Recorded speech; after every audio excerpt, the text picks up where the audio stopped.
Saya rindu wata wal qudrata wal ismata wa tanaha tanahuk. Wa tanaha tanahuk. Tanah ini milikmu ya Allah. Wa duita duituk. Duitnya juga milikmu semua ya Allah. Tolong bayarin tanah ini. Selesai. Yang kedua, ente ada duit berapa? Ada nih 1 juta nih. Coba hitung. Nyampe nggak tuh 30 juta? Masih 29. Hajar, sikat, sedekahin. Itu. Saya tanya karyawan kita. Ada bini? Ada Ustaz. Ada mas kawin nih pasti dong. Insya Allah Ustaz. Ada berapa itu kalau dijual? Iya Ustaz. Paling nggak 5 juta. Nah, benerkah ente cuma punya 200 ribu? Nggak. Ente punya 5,2. Saya tanya lagi. Ente kemarin naik apaan? Motor Ustaz. Bisa nggak ente mundur sebentar? Motornya jual. Insya Allah Ustaz. Ngomelin emak. Dari emak Ustaz. Emak lu bakal ngomel kalau lu jual nggak ada judulnya. Kalau lu jual ada judulnya, insya Allah nggak.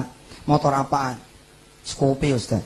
Berapa tuh Scoopy kalau dijual? Bangsa 10 dapat Ustaz. Oke. Berarti ente punya 15,2. 15.200.000 ente punya. Kalau hitungannya semua karyawan rata-rata sama, maka dikali 1.300 orang, itu sudah berkumpul 19.760 juta rupiah. Saat saya dikaruniai oleh Allah SWT pemikiran seperti ini, cabang-cabang kami belum dibilang terlalu banyak. Tapi begitu kami encourage setiap karyawan, kita motivasi setiap kemudian karyawati kita, jadi banyak. Jadi banyak. Jadi banyak. Suatu saat kita main golf. Ya sepukul-pukulnya dah. Ya, nyamain aja sama mereka begitu. Tapi walaysa minhum. Cuma pengen tahu. Suatu saat ada maskapai penerbangan pengen dijual sahamnya. Saya nanya, kenapa sih dikit-dikit jual saham? Kenapa sih dikit-dikit jual saham? Ya kita perlu modal. Berapa sih modal yang mau diambil? 4 triliun. Kenapa nggak nawarin ke penumpang? Kenapa nggak nawarin ke jemaah umroh? Jemaah umroh tuh setiap tahun 1 juta. Jemaah umroh tiap tahun 1 juta. Tapi tanya Habib, kalau mereka kemudian berangkat ke Bandara Soekarno-Hatta, duduknya di mana? Karena penuh, duduknya pada ngemper di bawah. Nih lihat ya. Ini saya Yusuf Mansur nih. Bukan tamunya, umpama ada orang namu ke saya. Dan dia bukan tamu Allah, dia tamu saya. Bayangkan saudara, dengan pengetahuan sedikit saja bahwa orang insya Allah menghormati Yusuf Mansur, dia lakukan itu. Dia datang ke lounge eksekutif manapun. Dia masuk nih ke lounge eksekutif manapun. Kemudian dibilang begini, Mbak, maaf, saya disuruh Yusuf Mansur nunggu di sini. Ini bohong nih orang. Ini orang bohong nih. Tapi karena nyebut nama saya disuruh Yusuf Mansur nunggu di sini. Apa kata si petugas lounge? Nggak ditanya kartunya, nggak ditanya duitnya. Iya, masuk. Tunggu. Bayangin coba, tamu Allah nggak begitu. Tamu Allah nggak begitu. Jangan dipakai ya. Yang begini jangan dipakai. Udah tahu, mereka udah tahu. Bohong, gue dengar, gue kan hadir. Ada teman kemudian di stop polisi. Di stop polisi. Begitu buka kaca, dia bilang, "Ani udah telat nih, mesti jemput Ustadz." Ustadz siapa? Ustadz Yusuf. Udah buruan, jalan. Titip salam. Nih nyebut Allah nggak laku. Duyufur Rahman nggak laku, nggak ada spanduknya, nggak ada apa-apanya. Padahal jumlahnya 1 juta setahun. 1 juta setahun. Duitnya tuh paling kurang 25 triliun. Buyung-buyung tuh yang mikirin duit. Padahal ini kontrakan mau pada bayar. 25 triliun tuh duit 1 juta, bos, 1 juta. Tapi kita launch eksekutif for umrah nggak ada. Pesawat sendiri nggak ada. Bus nggak ada, halte nggak ada, kali tempat duduk gitu nggak ada, sama sekali nggak ada. Udah gitu kita masih harus menanggung malu. Begitu delay orang pada ngaprak di mana-mana. Apa kata orang lain? Apa kata umat lain? Nih orang umroh nih ngalangin jalan. Bukan ngalangin jalan, tempatnya nggak ada. Coba andai kita bersatu, Masya Allah, kita terbang adem dengan pramugari yang pasti dia muslimahnya. Saya pernah loh Pak naik pesawat, kemudian co-pilotnya dari Korea, pilotnya juga dari asing. Apa sih bilang? Masya Allah ya, bawa 300 orang nih. Belum tentu bismillahnya ya, pasti nggak ada bismillah orang-orang lain. Saya bilang kita harus jadi rahmat buat yang lain, tapi kita pastikan hak kita ini benar. Hak kita ini mesti benar. Kalau kita mau benar ya kita pegang. Kita pegang, ini yang penting bos. Nggak banyak cakap, kemudian patungan usaha saya dirikan. Tanpa pengetahuan saya terhadap administrasi, tanpa pengetahuan saya tentang hukum keuangan di Indonesia, alhamdulillah saya ditegur. Dan rasa hormat saya buat pemerintah, alhamdulillah pemerintah memberikan sanksi buat saya, sanksi edukasi. Alhamdulillah saya masuk tambah pinter dikit nih. Dikasih tahu Ustaz begini caranya, begitu caranya, antum begini, antum begitu. Teman-teman kita juga banyak yang orang masjid. Dia memberitahu cara-cara yang indah, kemudian bermetamorfosa menjadi koperasi. Bermetamorfosa menjadi koperasi. Hotel Best Western Bib di depan Kuningan Jaya Marriott itu alhamdulillah punya kita. 140 miliar tuh. Nggak ada keringatannya, beli itu nggak ada keringatannya. Saya bilang sama dia, aneh udah ngamain yang miliar. Udah ngamain. Mainin triliun. Kalau 140 miliar, bedayang doang. Beli udah. Kenapa bisa begitu? Bilangan pembaginya. Bilangan pembaginya 140 miliar. Emang gede kalau kita tanggung sendiri. Tapi begitu dibagi 1 juta orang, cuman 140 ribu perak. 140 ribu perak nih, warga FPI bisa ikut. Kita bikin mudah lagi. Gimana caranya? Aneh udah nego sama Best Western. Enggak sekali bayar, 12 kali bayar. Berarti dibagi 12. Cuman 11.666 rupiah. Enteng apa enteng? Salah satu telco yang saya cerita dibeli sama Syekh muda dari Qatar. Itu waktu dijual angkanya 10 triliun kurang lebihnya. 12 triliun, 13 sosok lah. Anggaplah 10 triliun. Pada saat dijual, jumlah pengguna kartunya itu telco berjumlah 40 juta orang. Salah satu dari mereka adalah saya, Yusuf Mansur. Dan saya nggak pernah tuh diajak ngomong. Saudara Yusuf Mansur, saudara kan pelanggan dari kartu X gitu? Iya betul. Mau nggak jadi pemiliknya? Nggak pernah diajak ngomong, nggak pernah diajak bicara. Padahal pemakainya berjumlah 40 juta orang. Emangnya 40 juta nggak jadi kekuatan tuh? 100 ribu aja jadi kekuatan, apalagi 40 juta. Kalau cuman butuh 10 triliun, nggak perlu jual kemana-mana. Nih saya kasih tahu hitungannya. 10 triliun tuh nolnya berapa? 10 triliun dibagi 40 juta. Per orang ternyata cuma 250 ribu. Mahdi, cuma 250 ribu. Kira-kira kalau ditawarin ke kita nih, mau nggak? Beli tuh perusahaan telco dengan 250 ribu. Ada yang mau, ada yang bingung. Mau, tapi kan 250 ribu kan nggak semua orang punya. Kita sebagai wakilnya, kan pemerintah punya wakil rakyat. Saya wakilnya Habib. Saya ngomong nih, jangan takut. Aneh nego. Aneh tanya, ente masang fiber optik, masang kabel, masang antena, begini begitu. Emangnya sekali harus dalam 1 hari kan? Enggak. Cukup 3 tahun untuk membangun itu semua? Iya. Berarti dananya 3 tahun dong? Iya. Oke, kalau 3 tahun berarti dibagi 36. Kalau dibagi 36, maka kita patungannya cuma 6.944 perak dan perusahaan itu nggak kemana-mana. Hari ini Pak, perusahaan itu ditawar sama siapapun 30 triliun, nggak dijual. Hari ini. 3 kali book value. 3 kali book value itu 30 triliun lebih, nggak dijual. Bank yang rame-rame kita diriin juga nih. Bank yang rame-rame kita diriin. Periksa nomor registrasinya. Sekarang sudah tidak lagi milik Indonesia. Untungnya sama-sama Arabnya gitu. Masih Muslim dan begitu. Bank syariah nih. Yang pertama lagi Bank Syariahnya, kita ikut patungan. Aneh masih ingat tahun 91 tuh, aneh jadi pelurunya nenek aneh. Nenek aneh pelurunya dari para asatidat. Apa kata nenek aneh? Sob, bawain nih formulir, bawain nih kupon ke guru-guru yang lain. Saya naik sepeda tuh tahun 91. Satu kuponnya ingat gak? 5.000, 10.000, 15.000.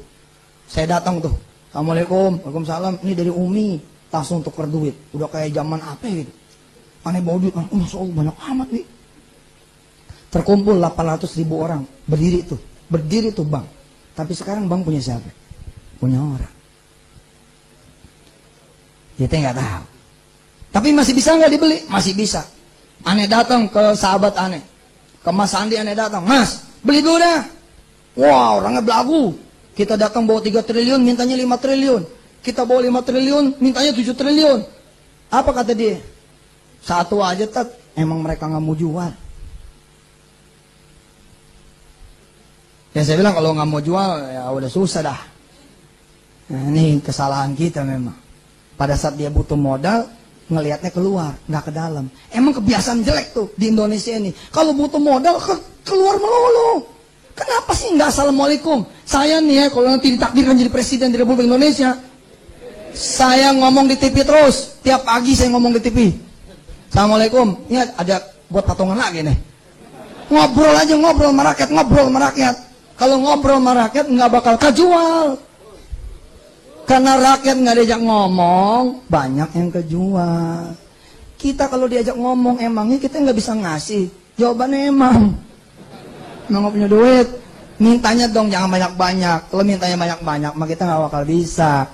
Tapi kalau mintanya sedikit, kita pasti bisa. Yang sedikit itulah sudah dibuktikan sama rakyat Aceh. Rakyat Aceh dimintain tolong, turun semua emasnya, jadi pesawat pertama. Itulah embrionya Garuda Indonesia. Kalau diajak ngomong, selesai. Kemarin saya bicara juga, Beb, sama ahli kapal selam di Indonesia. Ahli kapal selam.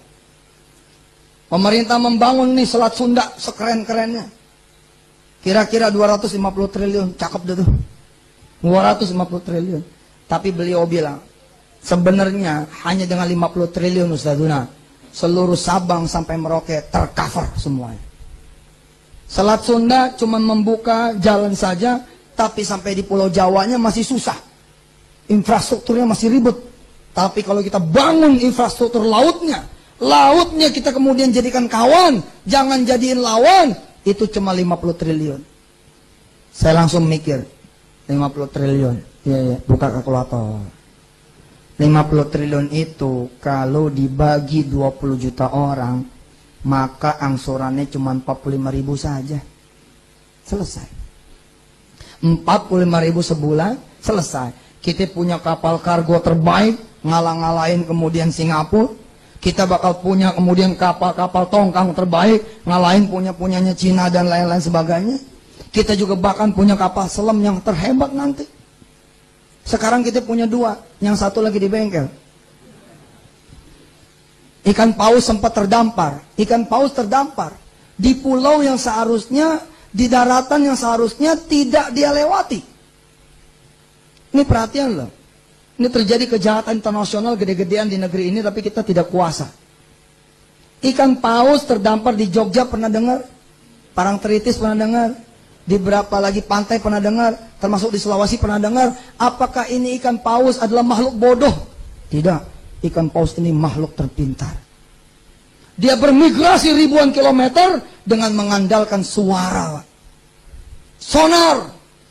Tapi kenapa dia bisa mampir, nyasar kemudian ke perairan yang seharusnya tidak ada di sana? Karena dugaannya adalah ada banyak kapal selam internasional yang ada di laut Indonesia tidak terdeteksi. Dan satu hal yang menyenangkan, untuk bersatu nggak perlu pinter, Pak.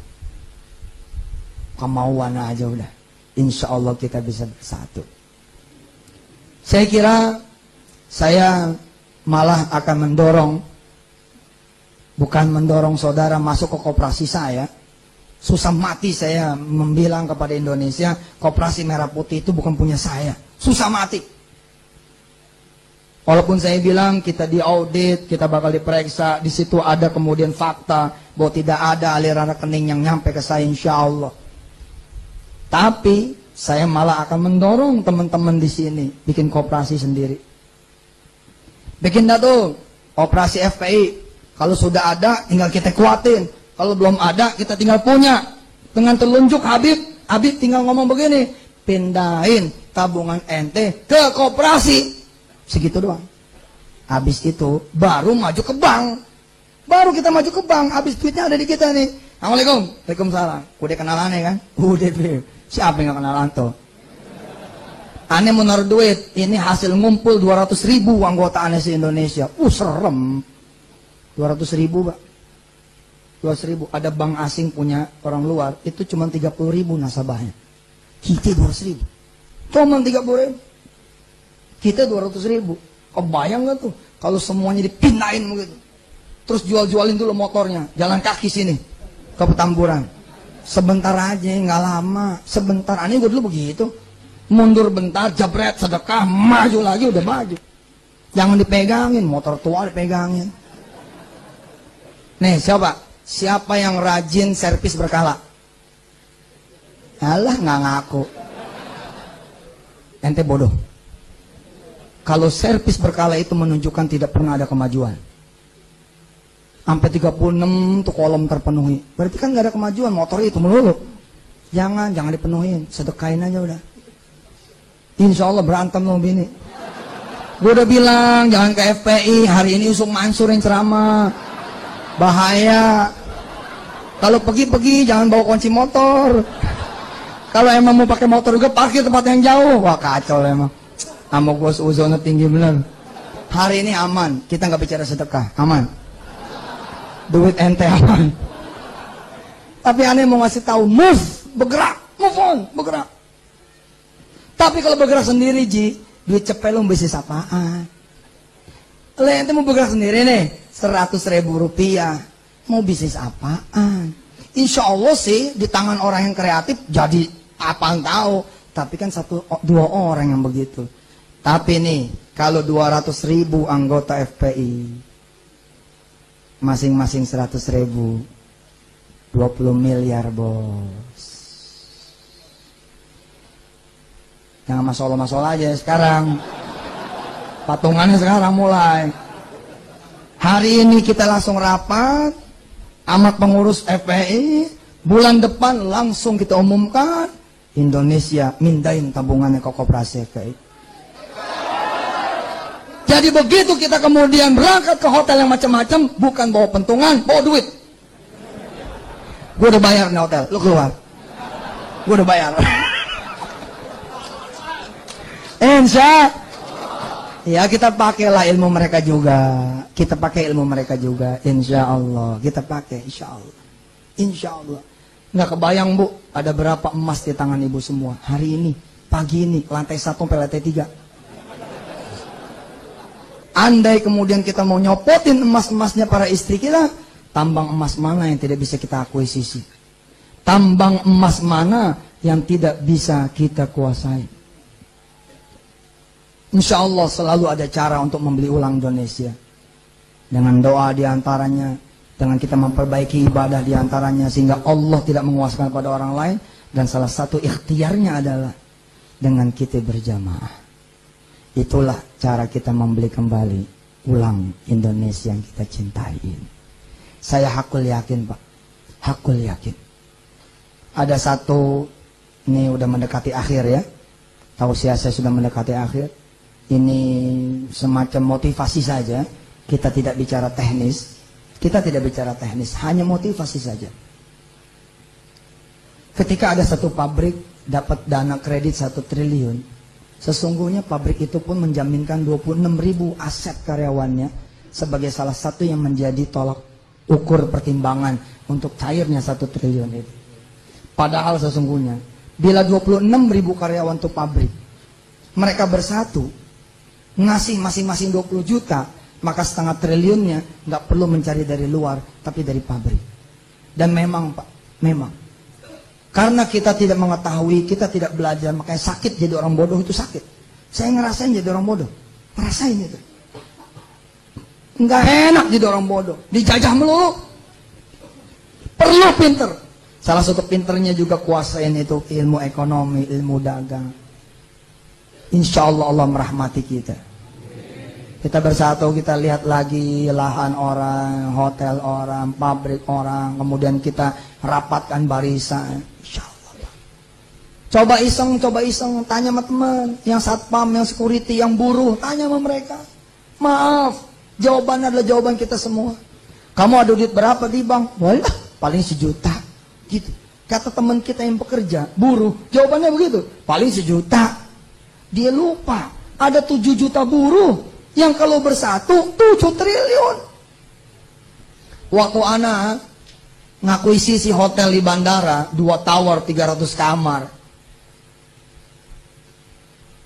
Datang kemudian seorang buruh perempuan, ditemani sama temannya. Ustadz, kita mau ikut tuh yang 10 jutaan. Saya bilang, tadi ente bilang ente buruh, ente pekerja pabrik, duitnya banyak amat 10 juta. Ya Ustadz, ini duit boleh ngumpulin. Oh Masya Allah. Dan ini juga sebenarnya sih duit bonus yang emang gak saya pakai. Jadi denger Ustadz di TV, duit kecil rame-rame bisa beli barang besar. Orang kecil ngumpul untuk membiayai kemudian ekonomi. Saya datang nih Ustaz, saya terima tuh duit 10 juta. Sampai netes air mata saya. Masya Allah ya, kalau orang kecil tuh nggak nanya proposal. Kalau orang gede ini nanyanya proposal. Nanyanya ente udah punya izin belum? Kalau ada izinnya nih mau ikut. Lihat orang kecil Pak, samina wa ta'na. Apa aneh bergetar. Aneh bilang begini, ente nggak tahu aneh lagi dikoranin, lagi ditipiin investasi ilegal. Tahu Ustaz, tapi aneh percaya sama antum. Saya nggak bisa terima Pak duitnya. Pada saat itu saya sudah mulai dilihat untuk disiplin, dan sebagai tanda saya juga taat kepada pemerintah. Saya bilang, saya nggak bisa terima duit anti. Saya nggak bisa terima duit Mbak. Kenapa Ustaz? Ini duit halal, emang halal, tapi saya belum memenuhi peraturan perundang-undangan di Republik Indonesia. Insya Allah saya penuhi dulu itu. Bila kemudian teman-teman di OJK, BI menghadiahkan saya ilmu tentang koperasi. Koperasi adalah ilmu lama, bukan barang baru nih, koperasi barang lama. Cuman dulu koperasi itu kayak BMT, habis berdiri mati. Kenapa? Karena nih saya kasih tahu, BMT pada mati tuh, nih orang pada nabung nih, bruk nabung. Dia main mikro. Bukan salah sih, itulah memang BMT ditujukan untuk itu. Tapi kalau main mikro, kita belum kuat, emang parah nih. Contoh, kita 100 juta nih ngumpulin duit tabungan. Tiba-tiba kita ongkosin nih tukang-tukang pedagang kecil, gope 1 juta, gope 1 juta. Yang habis dibayar gope, bininya ngelahirin, malah datang lagi ke kita. Pak, boleh nggak minjem lagi? Susah. Jadi begini, BMT sama koperasi menjadi mesin ekonominya. Kumpulin aja dulu yang banyak, kemudian berangkat menjadi bridge, menjadi jembatan. Contoh.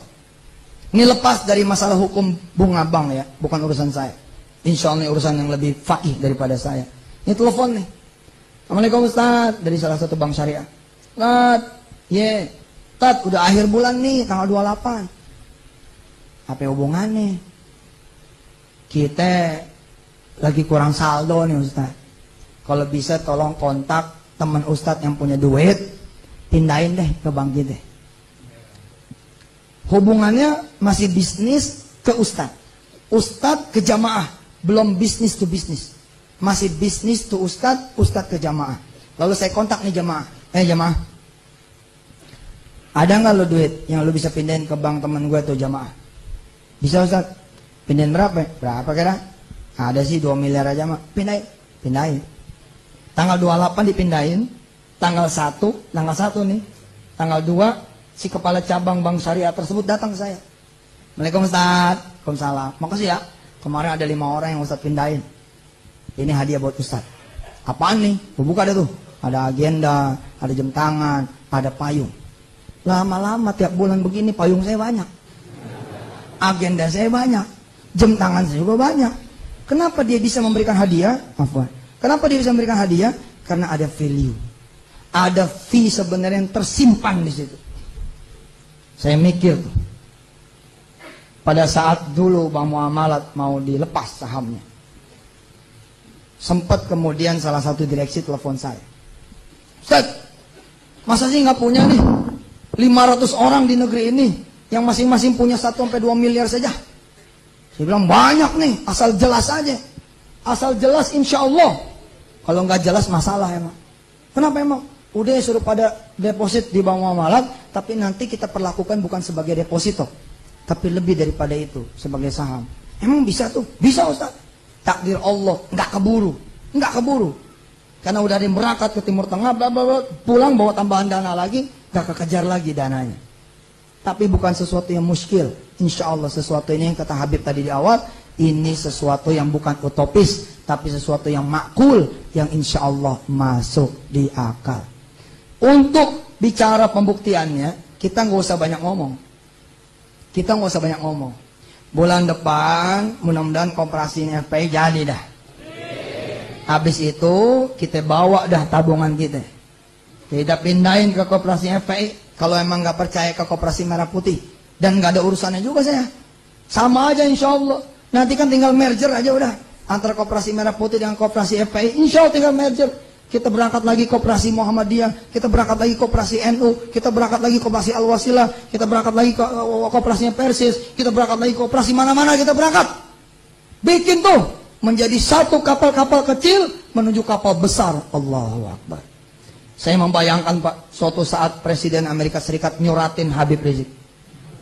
Suatu saat, Beb minta waktunya dong. Begitu nih kata Obama. Habib jawab, ngapain? Mau minjem duit. Obama minjem duit, coba gimana ceritanya? Ente jangan salah. Emang Amerika nggak punya pinjaman? Oh, dibohongin lo. Amerika punya banyak pinjaman. Sama Cina aja banyak banget. Makanya tuh Cina nggak pernah bisa ditundukin sama Amerika. Pinjamannya banyak. Insya Allah kita bakal datang deh kemarin. Habib Rizik tinggal ngomong, lo ngadep mau Yusuf Mansur sana. Kalau kata Yusuf Mansur kasih, kalau enggak. Nah kita bilang dah, sorry, nggak bisa. Anehmu sedekah aja, ente nggak usah minjem sedekah. Itu sedekah sama Amerika kan banget. Kita banyak. Ucapin coba, kita banyak.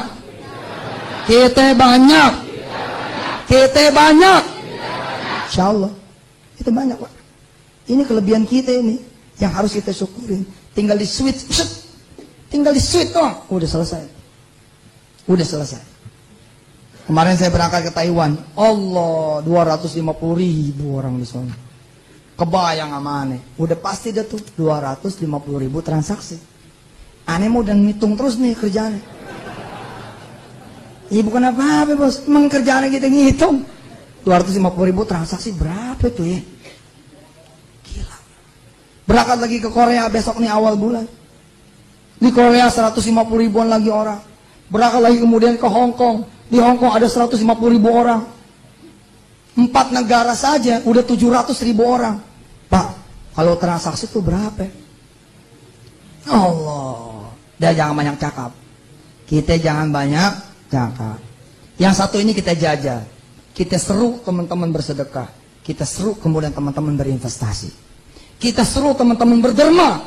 Tapi kita seru juga teman-teman berdagang. Kita bilang nih, apalagi nih untuk memenuhi Indonesia mah gampang banget.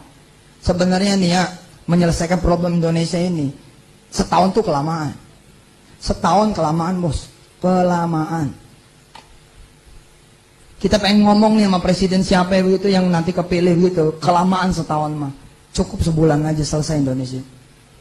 Sebulan selesai Indonesia. Gimana caranya? Suruh kemudian masyarakat bayar di muka. Dan itu sudah dilakukan oleh masyarakat. Ya Habibana, Indonesia sudah membayar duluan di muka. Ibu-ibu tuh pada punya deposit untuk bayar pulsa listrik. Mahasiswa-mahasiswa pada nyimpen kartu pulsa sewaktu-waktu, jaga-jaga pulsa habis, betul? Tinggal digesek, betul? Ini kalau cara deposit, teknologi deposit sederhana saja. Indonesia deposit duluan, ceng, selesai udah Indonesia. Punya utang selesai. Aneh udah hitung tuh, 3.300 triliun. Utang selesai sudah. Apalagi kan utang nggak mesti harus langsung dibayar. Di leverage dulu. Nih contoh nih. Kalau ente ikutan sama aneh, beli Best Western. Nih contoh. Best Western tadi berapa? 140.000 per orang. Kita hitung ulang ya, 140 miliar. Dibagi 1 juta orang. Dibagi 12. Nah, cuman 11.666 perak. Ente tahu nggak? Ketika ente ikut sama aneh, bayar 11.666 yang nanti lewat koperasi FPI. Emang ente beli berapa hotel? Patungan berapa hotel? Coba. Ini saya ulangi ya, Baik-baik, dengerin baik-baik. Ini hebatnya ekonomi ini. Dan inilah yang dipakai sama konglomerat. Cara berpikir seperti ini yang dipakai sama konglomerat. Konglomerat itu gede bukan dari jual aset. Bukan dari jual beli hotelnya. Tapi dari leverage keuangannya. Kita hitung ya. Saya kasih dulu PR-nya. Saya mengajak saudara-saudara semua. Lewat kooperasinya FPI. Nanti merger dengan Koperasi Merah Putih. Kita beli Best Western Kuningan. Depan JW Marriott. Seharga 140 miliar.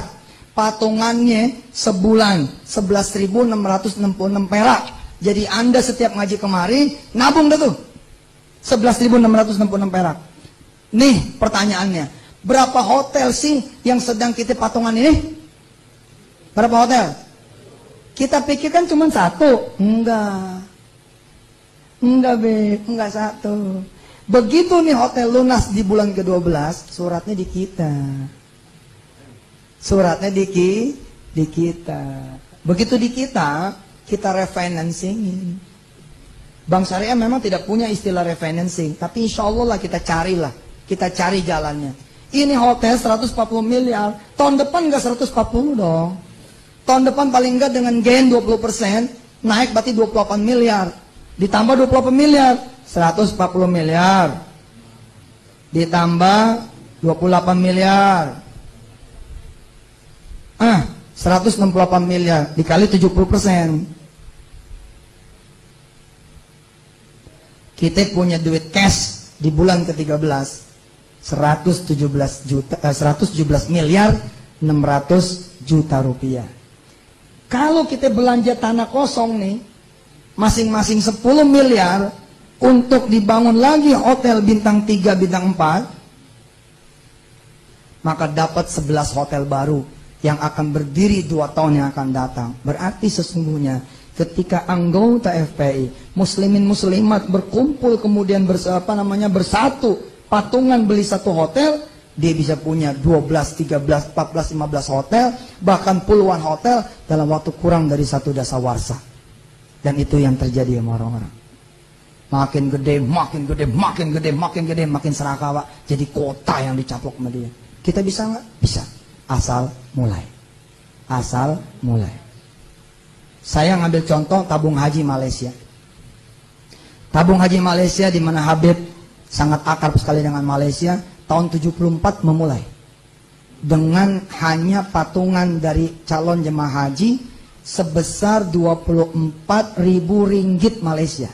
Tahun 74. Tapi di tahun 2013 mereka berhasil mengumpulkan 125 triliun rupiah atau setara dengan 46 billion ringgit Malaysia. Padahal tabung haji Malaysia hanya diikuti oleh 8 juta penduduk Malaysia. Nah kita ini banyak benar. Kita ini 250 juta orang atau 200 juta orang. Duitnya udah saya hitungin sebesar 3.300 triliun potensinya. Semua perlu pembuktian. Apa yang saya lakukan di patungan usaha, insya Allah ini menjadi etalase dari ekonomi berjamaah. Bulan April tanggal 27 hari Minggu malam, insya Allah separuh dari kamar-kamar yang available ini selesai. Agustus mudah-mudahan selesai semua tuh berdiri. Inilah menjadi contoh nanti bahwa umat Islam begitu patungan punya sesuatu. Dan kenapa saya namakan merah putih? Kenapa saya namakan merah putih? Saya ingin juga mengajak orang-orang lain. Sini ikut. Orang lain ditanya, saya ditanya orang, kenapa itu diajak? Saya bilang, ya saya mengajak mereka juga. Supaya bisa kemudian saya dakwahi insya Allah. Allahumma salli ala Sayyidina Muhammad wa ala ali Sayyidina Muhammad. Kita minta doa dari Habib.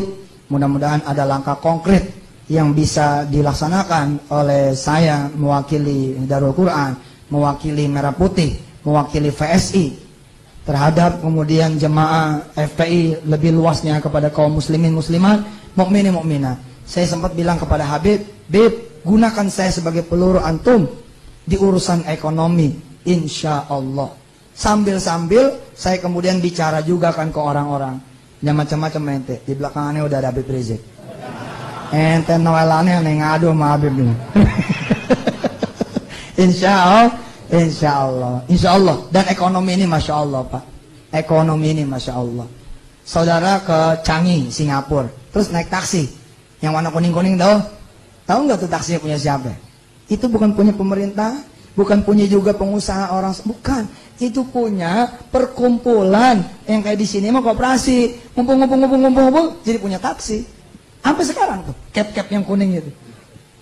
Insya Allah, mudah-mudahan lah ya, kita diizinkan Allah Subhanahu Wa Taala. Suatu saat begitu Anda duduk di pesawat yang membawa Anda umrah, Anda mendengar kalimat itu, selamat datang di pesawat Anda sendiri. Kita mau mengatakan seperti itu di negara kita. Ahlan wa sahlan fi baldatina hadza Indonesia. Selamat datang di negeri kita Indonesia. Sekarang negeri kita bukan? Tahu dah. Dibilang bukan, dibilang iya bukan. Aneh makan kue ini kayak begini nih, aneh makan kue nih di satu acara. Begitu makan kue apa? Kata teman aneh, Mas Otot, Sat, kita makan kue impor. Ente makan kue impor, aneh bilang kue impor dari mana? Ini kan kue kita. Masa kue impor? Iya Ustaz. Coba lihat tepungnya, impor bukan. Coba lihat gulanya, impor bukan. Coba lihat garamnya, impor bukan. Ente masak kue pakai air kan? Iya pakai air. Tengok airnya punya siapa? Impor bukan? Iya Allah. Punya kita yang mana? Kita jadi bangsa aborigin di negeri kita sendiri. Tapi masih ada waktu. Masih ada waktu. Niatnya lurusin, niatnya benerin. Bukan pengen kita jadi berkuasa, pengen ngamanin hak kita, hak Allah Subhanahu Wa Taala, sambil kemudian kita menjadi rahmat buat orang-orang lain yang tidak seakidah dengan kita. Nggak apa-apa, kita lindungin sebagaimana Rasulullah juga memerintahkan kita melindungi mereka semua. Insya Allah. Hada dari saya, ini dari saya Habibuna. Mudah-mudahan ini melecut sedikit Indonesia berjamaah, ekonomi berjamaah, ala kulihal tentang VSI dan lain-lain. Saya bilang sama teman-teman, tidak usah presentasi hari ini. Itu sifatnya nanti setelah ini saja. Jadi yang ini kita gunakan untuk nyamain persepsi, nyamain visi misi, nyamain semangat. Insya Allah mudah-mudahan besok apapun opportunity yang timbul di Indonesia, apapun peluang bisnis dan usaha yang timbul di Indonesia, itu nggak lari kemana-mana buat kita semua. Subhanakallahumma ya Allah, mudah-mudahan ini diridhoi olehmu ya Allah. Engkau kasih kekuatan ya Allah, Engkau kasih petunjuk darimu ya Allah, agar kami bisa bersatu di dalam jalanmu yang benar, yang kau ridhoi, bisa bermanfaat hidup kami semua ya Allah, sisa umur kami bisa bermanfaat buat Indonesia, buat semesta alam dan seisinya. Wassallallahu ala sayyidina Muhammadin wa ala alihi walhamdulillahi rabbil alamin. Makasih banyak. Saya ingin juga menyampaikan bahwa andai kita memegang ekonomi, sekali lagi ya, andai kita memegang ekonomi, kita nggak perlu risau yang mimpin negeri ini siapa. Nggak perlu dah. Asal kita megang ekonomi. Jangan sampai ekonomi enggak, politik juga enggak. Hal itu parah lah kita. Ya, kalau perlu dua-duanya. Politik iya, ekonomi juga iya. Alhamdulillah, kita beli ulang Indonesia. Saya Yusuf Mansur, jazakumullah khairan jazaa. Wassalamualaikum warahmatullahi wabarakatuh. Assalamualaikum warahmatullahi wabarakatuh. Kepada Al-Ustaz Al-Haj Yusuf Mansur yang telah memaparkan kepada kita berbagai informasi, menambah wawasan dan membuka pola fikir kita semua. Mudah-mudahan Allah senantiasa merahmati beliau, memberkahi langkah perjuangan dakwahnya, dan insya Allah ke depan kita bisa belajar banyak. Itu dari beliau bagaimana kita menyatukan potensi ekonomi umat agar umat bersama bisa maju dan bisa menjadi tuan di negeri sendiri. Insya Allah. Nah baiklah, sebelum kita dengarkan untayan mutiara nasihat sekaligus support untuk kita semua dari orang tua kita Al-Muhtaram Al-Mukarram Kiai Haji Muhammad Husni Tamrin hafizahullah ta'ala wara'ah, maka saya ingin menyampaikan informasi terlebih dahulu. Pertama, saya ingin sampaikan bahwa sampai hari ini posko kemanusiaan Front Pembela Islam untuk pengungsi Sinabung masih tetap berdiri dan tetap berjalan. Karena 2 minggu yang lalu Sinabung sempat erupsi kembali. Yang masuk Islam bertambah menjadi 67 orang. Dan semalam posko FPI di tempat pengungsian Sinabung kembali mengislamkan 5 pasang suami istri.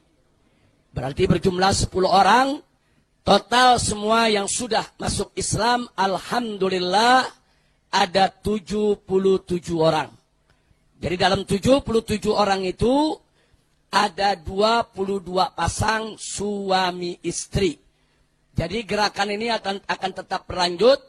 Aksi kemanusiaan akan terus kita galang. Dan dakwah untuk mengislamkan, yaitu orang-orang yang belum mendapatkan taufik dan hidayah, akan terus kita upayakan sambil terus memohon kepada Allah agar lebih banyak lagi yang mendapatkan taufik dan hidayah untuk masuk ke dalam ajaran Islam. Nah, bagi mereka yang ingin tahu lebih banyak siapa nama-nama yang sudah masuk Islam, bisa buka website FPI atau buka juga website pribadi saya. Silakan dibuka, di sana ada nama-namanya, lengkap dengan marga-marganya, lengkap dengan alamat-alamatnya, lengkap dengan foto-foto kegiatan pengislaman. Nah, jadi tolong didoakan agar apa yang sudah dilakukan oleh saudara-saudara kita di FPI Sumatera Utara, insya Allah semakin diberkahi oleh Allah Subhanahu wa Ta'ala. Nah, kemudian yang berikutnya juga ingin kita sampaikan dan ingin kita umumkan juga kepada segenap jamaah yang hadir di sini, bahwa kalau tadi Ustadz Yusuf Mansur bercerita soal koperasi, sebenarnya sejak 2 Munas yang lalu, salah satu rekomendasi Munas FPI adalah FPI diwajibkan untuk membentuk koperasi. Hanya saja sampai saat ini belum berjalan karena belum ada ahlinya. Nah, sekarang kebetulan ada Ustadz Yusuf Mansur ini. Nah, mudah-mudahan beliau bisa membagi ilmunya, bisa menggerakkan kita agar rekomendasi Munas FPI tersebut bisa terrealisasi dan bisa terimplementasikan. Insya Allah, mudah-mudahan. Insya Allah. Nah, baiklah, selanjutnya mari kita dengarkan tausiah dari guru kita, Kiai Haji Muhammad Husni Tamrin yang akrab dipanggil Abitam. Falyatafaddal. Sallu ala nabi. Alhamdulillah, syukurillah ala ni'amillah wa alihi wa sahbihi wa man tabi'ahu wa mawala wa alihi wa sahbihi wa man tabi'ahu wa mawala. Amma ba'du. Ikhwanul muslimin rahimakumullah, cukup barusan saya nyesek mendengar apa yang disampaikan sama Al-Ustadz Yusuf Mansur. Bahasa Sunda bilang, ambek nyedek tanah ngabidak. Artinya emosi, tapi tidak bisa apa-apa. Tapi tidak putus asa, tidak putus harapan dan tidak putus asa. Masih ada kesempatan. Besok hari Rabu. Ini saja yang kita pergunakan sekarang. Saya sengaja menyebarkan ini. Mudah-mudahan di sini sudah sampai. Mudah-mudahan nanti sampai sebelum pulang. Dan boleh fotokopi sampai ke semua yang lain. Yang penting-penting ini saya tulis di sini. Ingat, pemilu tahun ini bukan sekedar pesta demokrasi. Tapi pemilu tahun ini adalah pemilu perebutan kekuasaan antara umat Islam dengan kaum sekuler dan liberal yang ingin menghidupkan kembali ideologi komunis. Ingat, bukan main-main. Wallahi, billahi, tallahi, saya tahu sekali. Demi cinta bangsa dan tanah air, dan demi keutuhan negara kesatuan Republik Indonesia NKRI, mari kita sukseskan pemilu 9 April 2014. Jangan sampai tidak ikut memilih golput. Golput artinya pengecut, haram. Sebab ingat, yang sedang diperebutkan sekarang 600 kursi di DPR, lebih kurang 600 kursi. Yang sekarang 116 kursi sudah diduduki sama orang-orang yang sudah pro kembalinya PKI komunis. Ini sudah legal dan kita sudah tahu. Kita tidak ada lagi berjuang apa-apa. Menangkan besok. Menangkan besok Partai Islam. Tidak ada pilihan lain. Haram hukumnya. Malahan mungkin murtad memilih partai yang dipimpin sama kuntilanak. Masih nggak ngerti kuntilanak nih. Dan haram hukumnya memilih calon yang diusung sama kuntilanak. Kalau nggak ngerti, lebih baik mati sekarang. Jadi besok tidak usah ragu-ragu lagi. DPR tingkat kota atau tingkat kabupaten, colok, cari. Coba yang sekarang jadi calon-calon, hampir 76% kafir. Dan kita nggak tahu. Hanya diiming-iming saja. Dengar gambar-gambar yang nggak benar. Jadi kalau umpamanya besok kita salah, yang 600 ini kita nggak ikut nih. Orang Islam nggak ikut. Artinya orang Islam bunuh diri. Sebab yang 600 akan diisi semua sama kafir dan segera akan muncul kembali komunis. Kalau besok pemerintah yang jadi presiden adalah orang yang pro komunis, maka berarti satu, pemerintah harus minta maaf sama PKI. Pemerintah harus minta maaf sama komunis. Dan pemerintah harus menghidupkan lagi Partai Komunis Indonesia dan sekaligus mengganti rugi kepada setiap orang PKI yang dulu sebanyak 1 orang diganti sama pemerintah 5 miliar. Itu pemerintahan mereka. Tidak bisa ditawar lagi. Jadi kalau Ustaz Mansur tadi cerita hanya sekedar 60 rupiah ya, 60 rupiah, 5 miliar 1 orang. Dan pemerintah nggak akan susah. Dia bayar semua. Sebab apa? Dengan kembalinya PKI, 1. Pemerintah memutuskan bahwa G30 SPKI adalah rekayasa Soeharto. Salah. Soeharto adalah pahlawan nasional. Soeharto berjasa. Kalau tidak karena Soeharto, nggak ngerti kita hari ini bagaimana. Diganti beberapa kali presiden, hampir semuanya otakan. Jadi semakin sadar bahwa besok kita harus menang. Kita harus menang. Umat Islam harus menang. Kalau 5 partai berkoalisi, itu sudah kemenangan mutlak di atas awan. Umat Islam menang. Yang dikatakan tadi itu yang susahnya, itu yang nyesek itu. Yang nyesek itu sebab itu ketua-ketua DKM masing-masing ingin jadi bendahara. Sebab jadi kalau itu keropak dikasihin kepada Ustaz Yusuf Mansur, maka ketua-ketua DKM akan kehilangan mata pencahariannya. Itu yang dibayangkan, makanya nggak mau. Dan emang hitungan-hitungan itu benar. Benar. Indonesia dibeli. Sekarang Indonesia sudah dijual kepada Cina. Dan yang lucu, orang Indonesia sekarang tidak boleh bilang Cina, harus bilang Tionghoa. Coba, Tionghoa itu artinya sebutan mulia, Tiong itu artinya dewa. Jadi pikir-pikir sama saya, kasihan nih, presiden mabok lagi. Kemudian, kalau kita tidak milih atau golput, maka suara kita akan diisi sama orang lain. Jangan lupa, kita tidak datang ke TPS, kartu suara ini akan diisi sama orang lain. Dan dicolok menurut keinginan mereka. Maka permintaan berikutnya adalah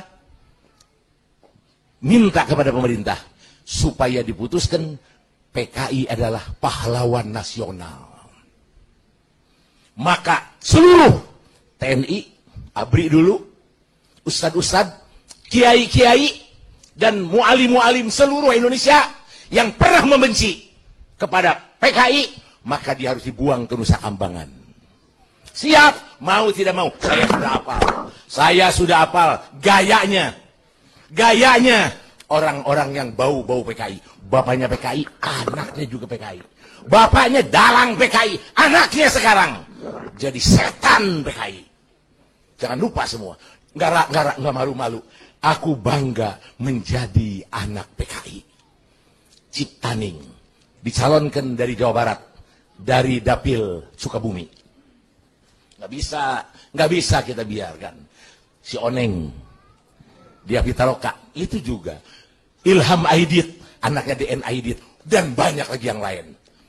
Saya pernah berbicara dengan Jenderal Kiplan Jen, dia cerita dibukakan semua.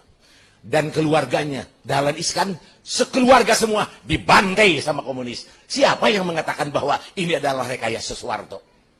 Sebelum Pak Harto jadi presiden, kejadian G30S ini sudah berulang 3 kali. Tahun 65 adalah kejadian yang 3 kali. Jadi menjawab Yusuf Mansur gampang. Ustadz Yusuf Mansur berkata seperti itu. Kita buktikan besok tanggal 9. Tidak ada partai-partai yang bau-bau komunis kita dukung. Kita harus mendukung partai Islam dan kita pilih sesuai dengan akidah Islam. Amin. Ya Rabbal Alamin. Hanya itu jawaban saya untuk mewujudkan apa yang diinginkan. Dan ngobrol sama Habib Rizik.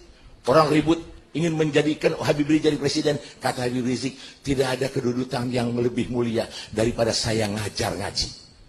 Bukan orang ambisius ingin jadi presiden. Mentang-mentang punya EPI. Yang takut sama EPI hanya setan dan iblis. Kalau bukan setan dan iblis, nggak takut sama EPI. Malahan rangku-rangkulan sekarang di Indonesia dari Sabang sampai Merauke. Kalau tidak ada FPI, siapa yang melaksanakan amar ma'ruf nahi munkar? Makanya program Mega Mendung harus kita dukung semua. Kalau perlu nanti Mega Mendung adalah ibu kota markas syariat di sana. Amin. Ya Rabbal Alamin. Duitnya dari mana? Gampang. Ustaz Mansur sudah siap. Habib Rizik bicara, perlu apa? Bulldozer. Apa Delco bilang. Asal bilang Ustaz Yusuf masuk dia kata, bayar, enggak usah susah. Amin ya Rabbal. Berapa perlu Ustaz Habib Rizik berapa perlu? 10 miliar, kecil. 20 miliar, kecil. 1 triliun, oke. Ustaz Yusuf Mansur cukup 1 triliun keluar. Amin ya Rabbal. Ingat, tanggal 9 harus menang umat Islam. Haram dan dosa besar. Kalau ini tidak disebarkan bagi Islam yang lain, harus menang umat Islam. Besok kalah, ingat, semua satis, mualim, kiai, digorok. Dulu zaman Pak Harto, tidak ada yang berani nangkep ustad. Allah yarham, Pak Harto membikin 999 Masjid Amal Bakti Muslim Masasila. Terakhir di Bekasi. Luar biasa Pak Harto. Subhanallah. Subhanallah. Pak Harto diturunkan karena dia sudah pro-Islam. Yang menjatuhkan Pak Harto adalah Amerika. Jangan lupa. Saya pernah ditawari tahun 1995 duit dari Amerika. Saya bilang enggak ingin. Ternyata duit itu keluar, dibagi-bagikan kepada yang sok ngaku dirinya adalah tokoh reformasi. Sekarang Amerika gali kelimpungan cari duit, ditagih kita. Yang dikembangkan tahun 95, sekarang lagi ditagih, harus dikembalikan lagi itu duit yang dipakai untuk menggulingkan Soeharto. Jahat sekali itu. SBY pernah bercerita di televisi, dunia sedang kena krisis global. Ekonomi ancur-ancuran. Kata SBY, menyelamatkan ekonomi Indonesia tidak ada lain. Kita harus menjalankan sekarang ekonomi syariah Islam. Di televisi.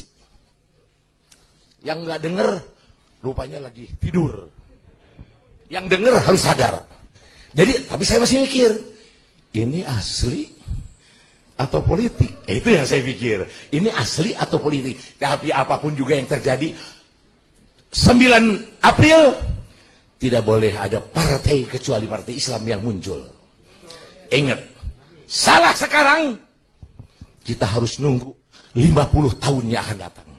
Indonesia akan dikuasai sama orang-orang yang simpatisan komunis. Sekian dari Abi. Wabillahi taufiq wal hidayah. Hidup partai Islam. Menang umat Islam. Haram dan dosa besar memilih partai-partai yang mendukung komunis, apalagi calon yang diusung oleh kuntilanak. Wassalamualaikum warahmatullahi wabarakatuh. Terima kasih kepada Abi, luar biasa semangatnya. Nah, Abi ini umurnya 17 tahun. Semangatnya luar biasa. Mudah-mudahan kita ketularan semangat semua. Amin. Nah, jadi apa yang disampaikan oleh Abi tadi, saya ingin tambahkan informasi. Ada berapa partai yang ikut pemilu? 12. Nah, saya ingin sampaikan, di luar partai Islam, ada di luar partai yang berasaskan Islam, ada 9 partai yang cukup mengagetkan calon legislatifnya. Saya tidak sebutkan partainya, tapi saya sebutkan urutan dari yang paling besar sampai yang paling kecil. Dari 9 partai yang tidak berasaskan Islam, ada partai yang caleg legislatifnya 183 orang beragama Nasrani. Terus urutan kedua, 131 orang beragama Nasrani. Terus urutan yang ketiga, 112 orang beragama Nasrani. Kemudian urutan keempat, 98 orang beragama Nasrani. Urutan kelima, 97 orang beragama Nasrani. Urutan keenam, 94 orang beragama Nasrani. Ini caleg untuk DPR RI. Saya tidak cerita DPRD, untuk DPR RI. Kemudian yang urutan nomor 6, tadi 94 orang beragama Nasrani. Urutan nomor 7, 93 orang beragama Nasrani. Yang ke-8, 30 orang beragama Nasrani. Yang ke-9, 28 orang beragama Nasrani. Total 871 calon legislatif yang bertanding besok tanggal 9 April untuk menjadi anggota DPR RI. Dari partai-partai tersebut, 871 orang beragama Kristen, saudara. 871 orang. Maka itu betul yang dikatakan oleh Abi tadi. Kalau bukan kita bersatu yang berjuang untuk memenangkan Islam, siapa lagi? Saya sampaikan kepada semua yang ada di sini. Siapapun calon legislatifnya, dari partai manapun dia, kalau dia bukan Islam, haram dipilih oleh umat Islam, saudara. Haram memilih caleg yang beragama non-Islam. Haram. Tolong dicatat itu baik-baik, saudara. Dan betul yang barusan dikatakan Abi, besok 9 April bukan sekedar pesta demokrasi, itu pertarungan antara umat Islam dengan kaum kafir, dengan kaum liberal, dengan orang-orang fasik dan munafik. Dan umat Islam harus atur strategi yang bagus, jangan sampai dikalahkan oleh orang kafir. Insya takbir. Sallu ala nabi. Nah, karena itu saudara, pada kesempatan ini saya ingin sampaikan realita. Anda ikut milih atau tidak ikut milih, 9 April pemerintah akan tetap gelar pemilu. Betul? Yang kedua, Anda ikut milih atau tidak ikut milih, orang lain tetap ikut milih, saudara. Betul? Jadi kalau kita yang doyan ngaji, yang cinta syariat, mau bela Islam, nggak mau ikut pemilu. Tapi saya tanya, yang kafir ikut tidak? Yang liberal ikut tidak? Yang fasik ikut tidak? Yang munafik ikut tidak? Yang preman ikut tidak? Hati-hati saudara. Realita yang ketiga, Anda ikut pemilu atau tidak ikut pemilu, maka siapapun besok yang dipilih oleh orang lain tersebut, mereka yang menang akan menjadi anggota DPR. Betul? Betul? Itu realita politik. Anda ikut milih atau nggak ikut milih, saudara? Kemudian yang keempat realitanya, mereka besok yang dipilih pada tanggal 9 April jadi anggota DPR, itulah yang akan membahas sejumlah rancangan undang-undang yang saat ini sudah disiapkan, saudara. Mereka yang bakal buat undang-undang. Dan kalau mereka sudah buat undang-undang, kita umat Islam mau milih, nggak mau milih, tetap akan diikat untuk tunduk kepada undang-undang tersebut, saudara. Betul? Betul? Nah sekarang yang berikutnya, saudara. Yang tidak boleh kita lupa, realita yang kelima, bahwa saat ini di DPR RI, ini sudah ngantri rancangan undang-undang yang anti syariat Islam. Salah satunya pertama, rancangan undang-undang yang akan melegalisasi minuman keras secara nasional, saudara. Kami di FPI sudah dapat draftnya, sudah kami baca dari pasal ke pasal, ayat ke ayat. Saudara, DPR RI ingin berupaya membuat undang-undang yang melegalkan minuman keras secara nasional se-Indonesia. Bukan itu saja, bahkan sudah banyak usulan masuk ke DPR RI supaya judi dilegalkan di negeri ini, saudara.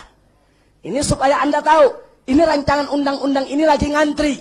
Enggak sampai di situ, Kementerian Kesehatan, Kementerian Hukum dan HAM, ditambah lagi dengan BNN, Badan Narkotik Nasional, sudah mengusulkan secara resmi kepada pemerintah maupun DPR supaya pengguna narkoba tidak dipidana, tapi cukup direhabilitasi saja, saudara. Hati-hati, dulu ada oknum mengatasnamakan BNN, saudara, mengusulkan supaya ganja itu dilegalkan saja. Jadi kalau ini dibiarkan berbahaya, saya khawatir kalau BNN, Badan Narkotik Nasional, tidak kita awasi, besok berubah menjadi bandar narkotik nasional, saudara. Ini nggak boleh dibiarkan, saudara. Kemudian nggak sampai di situ, di DPR RI juga sudah ngantri rancangan undang-undang kesetaraan gender, saudara, yang isinya banyak pasal-pasal bertentangan dengan syariat Islam. Ini realita. Saya ulangi, Anda ikut pemilu atau Anda tidak ikut pemilu, 9 April pemilu tetap digelar. Yang kedua, Anda tidak ikut, orang lain yang akan ikut, saudara. Yang ketiga, kalau Anda tidak ikut, maka yang menang yang dipilih oleh orang lain tadi, saudara. Yang keempat, yang menang tersebut yang akan duduk di DPR, yang akan membahas undang-undang, saudara. Dan yang kelima, rancangan undang-undang yang kita sebutkan tadi, yang anti syariat Islam, kalau sampai mereka yang menang, maka rancangan undang-undang tersebut akan gol menjadi undang-undang, saudara. Mumpung nasi belum menjadi bubur, mumpung belum terlambat, maka yang menang besok harus dimenangkan pemilu tersebut oleh umat Islam, saudara. Yang cinta syariat, yang cinta kepada Allah dan Rasulnya, yang anti maksiat, yang siap untuk membuat undang-undang yang sejalan dengan syariat Nabi Muhammad Sallallahu Alaihi Wasallam. Saya mau tanya, kalau umat Islam yang cinta Allah dan Rasulnya, umat Islam yang rajin ngaji, yang cinta syariat, yang bela Islam, kalau mereka semua golput, mereka nggak mau ikut pemilu, saudara, maka saya mau tanya sekali lagi, yang kafir ikut tidak? Yang munafik ikut tidak? Yang fasik ikut tidak? Yang liberal ikut tidak? Yang anti Islam ikut tidak? Jadi yang menang siapa? Kita atau kafir? Kita atau liberal? Kita atau sekuler? Jadi kalau mereka menang, saya mau tanya lagi, rancangan undang-undang yang anti syariat Islam bisa lolos tidak? Gol tidak? Kalau begitu bahaya tidak? Ancaman bukan? Siap mencegah? Siap melarang? Siap melawan? Siap menghalangi? Takbir! Maka itu saya ajak umat Islam, saudara, besok tanggal 9 April kita tidak boleh kalah. Kita harus berjuang. Berjuang sekuat tenaga, menangkan saudara-saudara muslim kita yang siap untuk membela Islam dan menegakkan syariat Islam. Insya Siap bersatu? Siap berjuang? Oh, di antara jamaah ada mengatakan, Habib, tapi katanya ikut pemilu itu haram, Habib. Baik, saya ingin sampaikan di sini, anggap pemilu itu haram. Anggap pemilu itu haram. Karena dianggap sebagai produk demokrasi. Anggap haram, saudara. Saya mau tanya semua yang ada di sini, daging babi halal atau haram? Halal atau haram? Kalau terpaksa, boleh atau tidak? Boleh atau tidak? Pada saat terpaksa, saudara, Allah nyatakan dalam Al-Quran, "Faman ittara ghaira baghin wala 'adin fala itsma 'alaihi, innallaha ghafurur rahim." Tegas Allah nyatakan, barang siapa yang terpaksa tanpa diinginkan dan tanpa kelewat batas, fala itsma 'alaihi, enggak ada dosa atas dia, saudara. Saudara, catat baik-baik, daging babi haram. Tapi kalau ada seseorang kelaparan, mau mati, tidak ada makanan lain kecuali daging babi, darurat, terpaksa, boleh untuk dia makan daging babi tersebut untuk menyelamatkan kehidupannya. Catat, daging babi yang haram saat terpaksa menjadi boleh untuk kepentingan seorang pribadi, saudara. Lalu bagaimana pemilu yang katakanlah haram, yang kalau kita ikut bukan untuk kepentingan pribadi, untuk kepentingan umat, untuk kepentingan dakwah, untuk kepentingan syariat Islam, untuk kepentingan jangan sampai negara diambil oleh orang kafir, maka membabil aula haramnya pemilu lebih dibolehkan dalam keadaan darurat, saudara. Ad-darurat tubihul mahdurat. Kira-kira jelas tidak? Jelas tidak? Maka itu sekarang kita nggak usah ribut dulu, saudara. Ini setiap 5 tahun, setiap mau pemilu, umat Islam dibikin ribut, saudara. Yang satu bilang wajib pemilu, yang satu bilang haram pemilu, yang satu lagi bilang mubah pemilu, yang satu lagi bilang nggak tahu hukum pemilu. Kita disuruh ribut. Sementara orang lain mengatur strategi untuk merebut negara ini, saudara. Maka itu sekarang saya mau tanya, mau ribut atau rebut? Ribut atau rebut? Siap rebut Indonesia? Siap rebut negara? Siap rebut DPR, siap rebut istana presiden. Betul. Caranya menangkan Islam di 2014 dan seterusnya. Insya Allah. Kira-kira jelas tidak? Orang bilang, Habib, ini minggu tenang, nggak boleh kampanye. Kampanye buat partai nggak boleh. Tapi kalau kampanye buat Allah dan Rasulnya kan tiap saat wajib. Betul? Betul? Kalau kampanye buat Islam kan tiap hari wajib. Betul? Betul? Nah, jadi kalau kampanye buat Allah dan Rasulnya, buat Islam, nggak ada larangan, saudara. Alhamdulillah. Nah, baiklah. Dan sebagai catatan lagi tadi menarik. Abitam menyebut Cina, tetap Cina, saudara. Padahal Presiden SBY mengeluarkan keputusan presiden bahwa Cina nggak boleh disebut Cina lagi, tapi harus disebut Tionghoa. Saudara, saya nggak paham, ini SBY kok ngigo nggak sadar-sadar. Loh kenapa, saudara? Umat Islam sudah bertahun-tahun minta kepada SBY keluarkan kepres untuk membubarkan Ahmadiyah, tidak pernah digubris, tidak pernah dipedulikan. Nggak ada angin, nggak ada hujan, Cina mesti disebut Tionghoa. Saudara, saya mau ingatkan, Anda pergi ke negeri Cina, apa mereka sebut? Orang Cina di negeri Cina menyebut diri mereka, kami Cina. Negerinya disebut Republik Rakyat Cina. Saudara, pesawat terbangnya disebut China Airlines. Orang Cina kalau ngomong bahasa Inggris, I am Chinese, nggak ada yang bilang I am Tionghoa. Betul? Loh ini fakta, saudara. Di Perserikatan Bangsa-Bangsa, negara Cina tercatat sebagai Cina. Di Indonesia doang ngomong Cina nggak boleh. Dari mana asalnya, saudara? Oh, alasannya apa? Ini diskriminasi. Menyebut Cina itu bukan diskriminasi. Lucu dong, orang Cina nggak mau disebut Cina. Ada orang Arab nggak mau disebut Arab, kan lucu. Ada orang Jawa nggak mau disebut Jawa, habis mesti disebut apa? Ada orang Sunda nggak mau disebut Sunda. Ada orang Banten nggak mau disebut Banten. Gelo tidak? Gelo tidak? Gelo. Orang Arab mesti rela disebut Arab. Orang Cina mesti rela disebut Cina. Jawa disebut, Sunda disebut. Enggak, Cina mesti disebut Tionghoa. Yeah. Saya nggak paham apa yang dicari SBY, saudara. Apa yang dicari SBY? Hanya karena untuk menghadapi pemilu.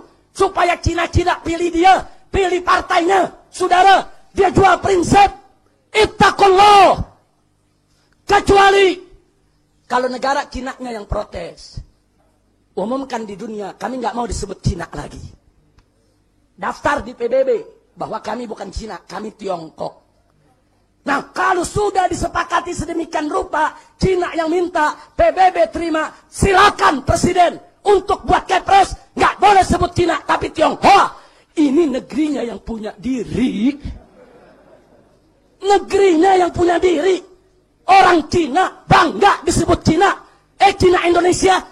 Saudara, nggak bangga disebut Cina. Maka itu saya setuju dengan Nabi. Kita sebut orang Cina sebagai mau sebut Tionghoa atau Cina? Tionghoa atau Cina? Takbir. Maka itu kepres tersebut bermasalah. Dan insya Allah kami dari FPI akan menyudisial review kepres tersebut, saudara. Ini kepres tidak perlu. Ini kepres tidak berharga. Ini kepres main-main. Ini kepres penyalahgunaan kekuasaan. Kami akan judicial review kepres ini, saudara, ke Mahkamah Agung. Jangan SBY menyalahgunakan kekuasaannya hanya untuk memenuhi hawa nafsu segelintir orang Cina. Mentang-mentang mereka punya duit, mentang-mentang mereka menguasai negeri ini saat ini. Besok akan datang saatnya umat Islam akan membeli kembali Indonesia, saudara. Amin ya Rabbal. Siap membeli kembali Indonesia. Siap membeli kembali Indonesia. Siap kita berjuang bersama. FPI dengan Ustadz Yusuf Mansur siap untuk berjuang bersama. Dengan Abitam siap berjuang bersama. Takbir. Betul yang Ustadz Yusuf Mansur bilang, kalau kita nggak kuasai ini negeri secara ekonomi, kita diatur sama orang lain, saudara. Gara-gara Cina yang megang ekonomi, presiden bisa diatur. Bikin kepres ya, soal Cina, pale lo bomenyan. Masya Allah. Jangan-jangan besok ada orang Jawa minta juga bikin kepres. Orang Jawa jangan dibilang Jawa. Kan jadi tebulak terbalik, saudara. Saya mau tanya, orang Jawa kalau dibilang Jawa, bangga tidak? Bangga tidak? Orang Sunda dibilang Sunda, bangga tidak? Orang Banten dibilang Banten, bangga tidak? Ini ada Kiai Qurtubi. Ini ulama Banten, Imam Banten. Kiai Qurtubi orang Banten, kalau dibilang Arab mau Kiai Qurtubi? Enggak mau. Orang Banten kalau dibilang Banten malu, bagaimana Kiai Qurtubi? Dipecat gak gitu orang Banten? Pecat, saudara. Orang Banten bangga, aing Banten. Ada macam-macam, aing bledok sih. Orang Banten jangan main-main, betul. Saya tanya orang Jawa, bangga tidak disebut Jawa? Sunda bangga tidak disebut Sunda?